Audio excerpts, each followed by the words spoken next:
Jogindernagar herbal garden Jogindernagar में औषधीय पौधों की उन्नत खेती पर 2 दिवसीय कार्यशाला शुरू।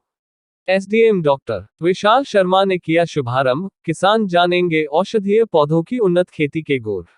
भारतीय चिकित्सा पद्धति अनुसंधान संस्थान हर्बल गार्डन जोगिंद्रनगर में राष्ट्रीय आयुष मिशन के तहत औषधीय पौधों की उन्नत खेती को लेकर किसानों की 2 दिवसीय कार्यशाला शुरू हुई, जिसका शुभारंभ SDM Jogindernagar doctor major Vishal Sharma ने किया। इस कार्यशाला में ऊना व हमीरपुर जिलों से आए हुए 24 किसान औषधीय पौधों की उन्नत खेती को लेकर जानकारी हासिल कर रहे हैं। इस अवसर पर SDM Jogindernagar doctor major Vishal Sharma ने कहा कि आयुर्वेद अपने आप में एक संपूर्ण दवा है। आयुर्वेद चिकित्सा पद्धति न केवल बीमारी को ही ठीक नहीं करती है, बल्कि बीमारी की जड़ तक पहुंचकर इसे पूर्ण तौर पर खत्म करने में महत्वपूर्ण कार्य करती है। उन्होंने आयुर्वेद चिकित्सा पद्धति एवं इससे जुड़ी औषधीय पौधों की खेती को बड़े स्तर पर प्रोत्साहित करने तथा कोरोना के इस कठिन समय में आयुर्वेद चिकित्सा पद्धति को अंतर्राष्ट्रीय स्तर पर एक पहचान दिलाने की आवश्यकता पर भी बल दिया।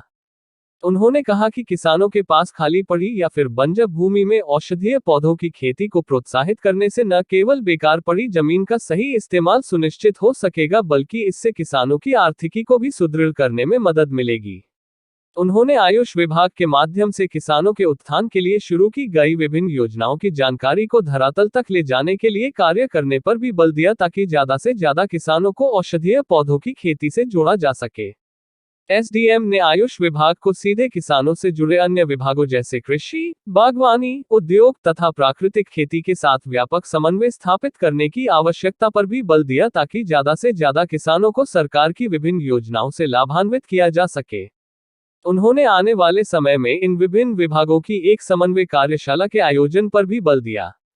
इससे पहले हर्बल गार्डन के प्रभारी उज्जवल दीप सिंह ने मुख्य अतिथि का स्वागत किया तथा इस 2 दिवसीय औषधीय पौधों की उन्नत खेती पर आयोजित कार्यशाला की विस्तृत जानकारी दी। इस मौके पर किसानों का मार्गदर्शन करते हुए राष्ट्रीय औषध पादप बोर्ड के क्षेत्रीय निदेशक डॉक्टर अरुण चंदन ने कहा कि कोविड-19 के इस कठिन समय में आयुर्वेद एवं औषधीय पौधों व जड़ी बूटियों पर आधारित उत्पाद की राष्ट्रीय व अंतर्राष्ट्रीय स्तर पर मांग में वृद्धि देखी गई है। उन्होंने बताया कि अनुसंधान से यह बात निकल कर सामने आई है कि कोरोना संक्रमण को रोकने में 20 जड़ी बूटियों का अहम योगदान रहा है। उन्होंने बताया कि हिमाचल प्रदेश में औषधीय पौधों की खेती को बढ़ावा देने के लिए इसे मनरेगा के तहत भी जोड़ा गया है। औषधीय उत्पादों को बेचने व खरीदने के लिए राष्ट्रीय औषध पादप बोर्ड ने ई-चरक मोबाइल ऐप की सुविधा किसानों को मुहैया करवाई है।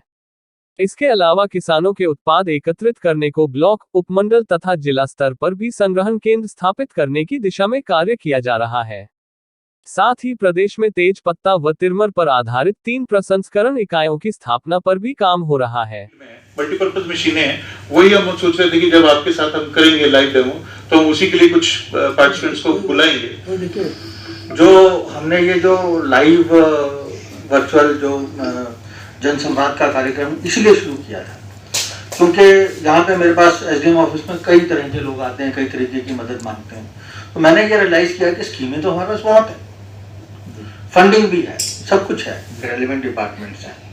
हम बैठ के यहाँ पे एक ब्रेनस्टॉर्मिंग करेंगे कि हम अपनी स्कीम्स को डबटेल कैसे कर सकते हैं। जोगिंद्रनगर से आपका फैसला टीवी के लिए संवाददाता कैलाश की रिपोर्ट।